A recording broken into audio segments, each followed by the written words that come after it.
Mort de Noël, les auteurs de violences ne ciblent pas leur propre quartier par hasard. Ah bon? Je suis surpris. Alors moi, on me disait que les gens qui faisaient des folies, donc de la violence dans les quartiers, c'était des jeunes, mais des très très jeunes, hein, du 13-18, 13-17, 13-19. Et là, on me dit, les auteurs de violences ne ciblent pas leur propre quartier par hasard. Alors, c'est une éminence qui nous en parle, c'est un sociologue spécialiste des quartiers populaires. J'adore tous ces spécialistes. Alors je sais pas qui c'est qui a décidé qu'ils étaient spécialistes, sans doute la presse, sans doute eux-mêmes, peut-être même leurs copains avec qui ils boivent des pots et fument des joints, mais moi je sais pas comment les lieux où se déroulent les émeutes sont souvent les quartiers eux-mêmes où ces personnes sont impliquées. Bah, c'est normal, les transports en commun sont fermés et s'ils sont chopés par les parents, ils sont éclatés. Donc, ils peuvent pas s'amuser à partir des heures. Et puis après, comment ils feraient pour rentrer? Parce que c'est bien joli. Et puis, quand tu pilles un truc, il faut pouvoir ramener ça à la maison. Si t'es loin, c'est compliqué. Et ça implique que tu dois aussi voler un véhicule, que tu saches conduire, que de préférence, il faut que ça soit plutôt des cars parce que tu y vas en groupe. Tout cela demande une certaine organisation. Donc je pense que ça doit jouer aussi dans le choix de s'attaquer à son petit héros personnel. Hein. On attaque près de chez soi. Puis c'est tellement plus intelligent, hein, n'est-ce pas? Attends, on va essayer d'agrandir un peu, histoire que vous voyez mieux. Voilà, comme ça c'est mieux, non? Depuis la mort de Naël, 17 ans, tué lors d'un contrôle de police interne, mardi matin, des violences urbaines secouent le territoire. Oh, Julien Tapin, non pas Tapin, Talpin, sociologue et spécialiste des quartiers populaires, il s'agit d'exprimer un ressenti personnel contre les bâtiments symboliques du quartier, mais aussi d'un choix stratégique dans l'affrontement avec la police. Donc des choix stratégiques. Je ne sais pas si c'est très stratégique de remettre une pièce pour les 30 prochaines années, parce que là, ça ne sera pas oublié. Hein. Si il devait y avoir une montée de l'intolérance, du racisme, de la xénophobie pour une partie de nos concitoyens, bah, si c'était ça leur objectif, je pense qu'il y a des chances que ça puisse fonctionner. Je dis ça, je dis rien. Après, tu peux faire toutes les campagnes publicitaires, tout ce qui est dans le cœur dans l'homme. C'est pas tes campagnes publicitaires qui vont y faire quoi que ce soit. Et puis, les belles déclarations de nos élus n'y feront pas grand-chose. Alors, et les chercheurs au CNRS et spécialistes des quartiers populaires. Ah bah, d'ailleurs, je ne doute pas un seul instant qu'ils vivent dans un quartier populaire, parce que je pense qu'un sociologue doit être au plus proche de son travail. Il a notamment dirigé l'épreuve de la discrimination enquête dans les quartiers populaires. Eh ben dis donc. Et a écrit Bâillonner les quartiers, comment le pouvoir réprime les mobilisations populaires. Oh, mais ça m'a l'air vachement orienté tout ça. Je pense qu'il doit dire plein de choses très très intéressantes et pas du tout orienté par je pense, par ses pensées politiques personnelles. Pas du tout. Les gens de 20 minutes te posent la question, pourquoi les violences urbaines se concentrent-elles le plus souvent dans les quartiers eux-mêmes? Il y a une caractérisation de leur propre infrastructure. Bigre. Donc en fin de compte, ils vont attaquer les écoles, le commissariat, la mairie, en fait toutes les institutions publiques, hein, parce qu'ils ont des problèmes avec, et leur papa et la maman ont des problèmes avec.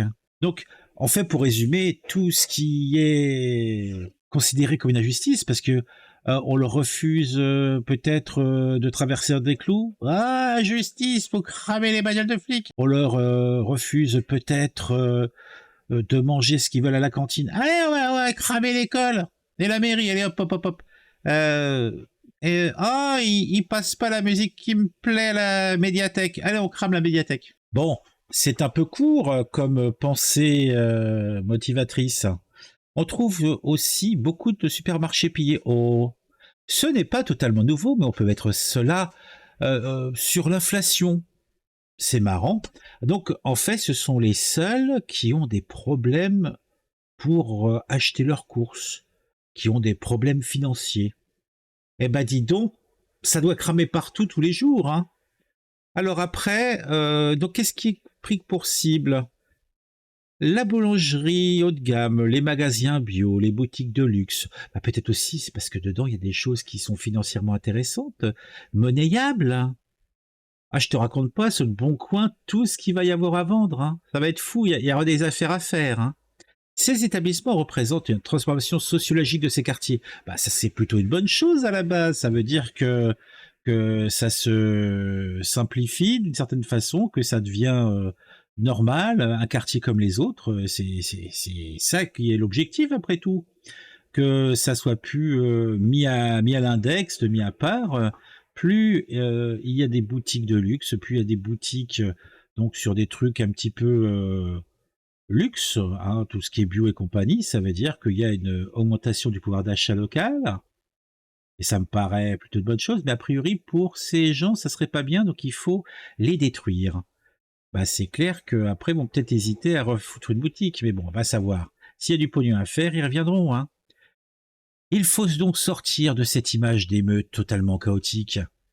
Les auteurs de violences ne ciblent pas leur quartier par hasard, et les cibles choisies ne sont pas totalement irrationnelles. Il y a des débordements, bien sûr. Les excuses. Le mec, il donne des excuses à ces petits saloupios qui font tout cramer, qui ne font que voler et faire des exactions. C'est pas bobo, c'est pas propre. Mais bon, a priori, lui, il apprendra jamais la leçon, hein. Lors du mouvement des Gilets jaunes, il y avait également des cibles symboliques. Ouais, donc, en fait, quand il va nous dire que les Gilets jaunes étaient bien cons d'aller sur le terrain du gouvernement et ils se sont fait éclater et où ils ont eu beaucoup plus de blessés que les petits jeunes parce qu'ils sont pas restés sur leur terrain. Bah ouais, mais bon, ces fameux Gilets jaunes n'avaient pas envie de cramer leur mairie, ils n'avaient pas envie de créer leurs écoles, ils avaient pas, parce que eux, ils savaient très bien que s'ils faisaient ça, bah personne ne reconstruirait, hein. Ou alors ça mettrait beaucoup, beaucoup de temps parce que le pouvoir s'en fout. Le pouvoir de nuisance de ces banlieues est beaucoup plus important parce qu'ils sont beaucoup plus proches de centres industriels, de centres de population de la bourgeoisie. Leur pouvoir de nuisance est beaucoup plus important, donc c'est écouté avec beaucoup plus d'attention. Bien sûr, les forces de l'ordre ont aussi des consignes de retenue pour ne pas enflammer encore davantage. D'ailleurs, ces consignes de retenue, les gilets jaunes n'y ont pas eu droit, hein. Mais il n'y a eu non plus que pendant le Covid, toute la population française.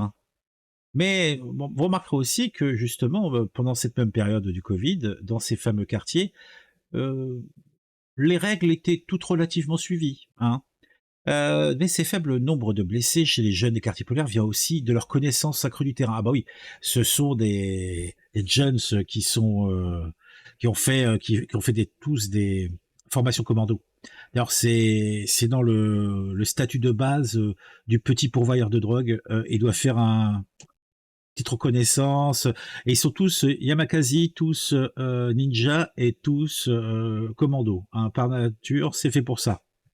Il ne faut pas sous-estimer la conscience politique de ces quartiers. Ah, qu'il y ait une conscience politique, je veux bien le croire, mais l'attribuer à ceux qui font du rififi, peut-être ceux qui les manipulent, mais eux-mêmes, je ne pense pas.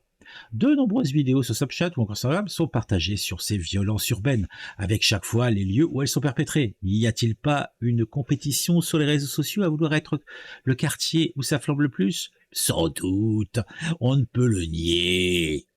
Alors, il ne faut pas sous-estimer la conscience politique de ces quartiers avec une mémoire des événements passés et de nombreuses évocations aux précédents cas de violence policière ou d'injustice sociale. Mais l'injustice sociale, c'est demain. C'est pas aujourd'hui, c'est pas hier. L'injustice sociale, c'est pour demain. Parce que la justice sociale, c'est pour tout le monde. Là, ils se plaignent parce qu'ils sont victimes d'injustice sociale. Dites-vous que toute la population française sera la victime de la justice sociale dans le futur. Donc, ça sert à rien ce que vous faites. Et là, il n'y aura pas d'histoire de blanc, de jaune, de rouge, de vert, hein. Ça sera tout le monde. Pas de personnes oubliées dans cette nouvelle injustice sociale. C'est un mode d'action qui divise clairement les habitants. Tu m'étonnes. Oh oui, tu lui crames sa supérette, donc évidemment, ça va être compliqué. D'un côté, il y a une indignation très largement partagée à l'égard de la mort de Noël, mais je vois pas pourquoi tu associes ça. Moi, je vois aucun rapport entre les deux. Dans un cas, tu as une bavure policière peut-être assez détestable et assez énervante pour certaines communautés, c'est une chose, mais aller foutre le boxon comme ça partout, non, ça n'a rien à voir. Hein. Je pense pas que ça soit l'élément motivant. Hein. L'élément motivant, c'est le plaisir de détruire, tout en sachant que tout sera reconstruit et qu'ils vont pas globalement risquer grand-chose. Bon, il y a toujours dans le tas qui vont prendre sévère, qui vont prendre cher, parce qu'ils se sont fait piquer, parce qu'ils auraient fait une énormité de trop. Quand on pense l'histoire du couple avec un gamin qui se retrouvait dans le Val d'Oise et qui se sont fait envoyer des saloperies dessus. Attendez, j'ai l'article qui est là. Regardez celui-là. Émeute attaqué par les casseurs, ce couple bloqué dans une voiture avec un bébé a vécu 20 minutes d'horreur. Tombé dans un guet-apens, un couple du Val d'Oise s'est retrouvé visé par des jets de pierre et tirs de mortier alors qu'il circulait sur la D215. C'est le début d'une nuit de violence urbaine dans l'agglomération de Cergy-Pontoise. La présence de leur fille de 19 mois à l'arrière du véhicule n'a pas dissuadé les assaillants. Bah non, ils s'en foutent. Bah, ils devaient être pas de la bonne ethnie peut-être, si on voit ça d'une vision communautaire, ou alors plus probablement, ils ont aucune, aucun sentiment envers les choses et les gens. Ah, ils pensent que leur petite personne, donc ils s'en foutent. Hein. C'est une maladie mentale, hein, a priori, qui est assez largement diffusée dans les gens qui pratiquent ce genre de conneries. Tombé dans un guet-apens, un couple s'est retrouvé visé par des jets de pierre, de mortier. Alors on a quoi d'autre? C'est comme être dans un film d'horreur. Ces 20 minutes nous ont paru durer 2 heures. Hortense et Alexandre. Alors déjà, bon, ils ont changé les noms. Hortense et Alexandre, les prénoms ont été changés, ont besoin de mettre des mots sur ce qui leur est arrivé dans la nuit. Alors qu'ils rentraient chez eux en voiture, après un dîner chez des amis, ces jeunes parents ont été violemment agressés par une bande d'individus cagoulés et vêtus de noir dans le Haut-de-Pontoise. Ah, bah c'est dommage de ce qui leur est arrivé, hein. Mais bon, c'est la vie, hein. Notre gouvernement peut rien pour eux. Hein. Il faudrait pas qu'on blesse un petit loustic, un petit loup. Ah, les petits loups, ouais, il faut pas qu'ils leur arrive malheur. Hein. Ça craint. Enfin, par contre, il faut qu'ils se fassent attention hein, parce ils peuvent se blesser à foutre des coups de tatane dans les vitrines et compagnie. Hein. Et puis, il faudrait pas qu'ils se fassent à la bagot en portant toutes les victoires qu'ils ont piquées. Cette division d'opinion va être décisive pour savoir si le mouvement peut se prolonger ou non. Bah oui, parce que dans les banlieues, machin, déjà c'est les parents calmer leurs gamins. Police. Alors, qu'est-ce que c'est? C'est un mode d'action qui divise clairement les habitants. D'un côté, il y a une adhération très largement partagée à l'égard de la bande de Naël, du traitement des violences policières et de l'injustice ressentie en habitant dans des quartiers populaires. Oh, bah dis donc, bah moi je devrais être dans l'indignation tout le temps. Hein. Bah oui, moi, on vit tous majoritairement dans des quartiers populaires. Hein. De l'autre, un discours très fort des parents et des plus vieilles générations qui ont connu la conséquence des dégradations de 2005. On a déjà mal, on est déjà mal et on n'a pas besoin de perdre encore des infrastructures. Lorsque le seul centre social ou l'unique supermarché dans la ville brûle, c'est une perte pour l'ensemble de la population. Idem pour les voitures qui appartiennent à des habitants du quartier. J'ai quand même vu un reportage, je sais plus où tu avais une gonzesse qui disait « Oui, je sais, je crois que c'était 2005 plutôt. Ouais, je sais, ils crament la voiture, bon, c'est une perte, c'est compliqué, mais bon, c'est pour la cause, je comprends. » Ah non, non, non, non, non, non. Cette division d'opinion va être décisive pour savoir si le mouvement peut se prolonger ou non. Pour le moment, la colère apparaît comme légitime. Ah, moi personnellement, elle m'apparaît pas du tout comme légitime. Hein. Moi, je pense plus répression. Ça, c'est plus ce que je considère comme légitime. Mais j'avouerai aussi que, franchement, dans l'absolu, j'ai rien contre ces gamins, etc. Bon, par contre, j'en ai énormément contre notre gouvernement, contre les politiques.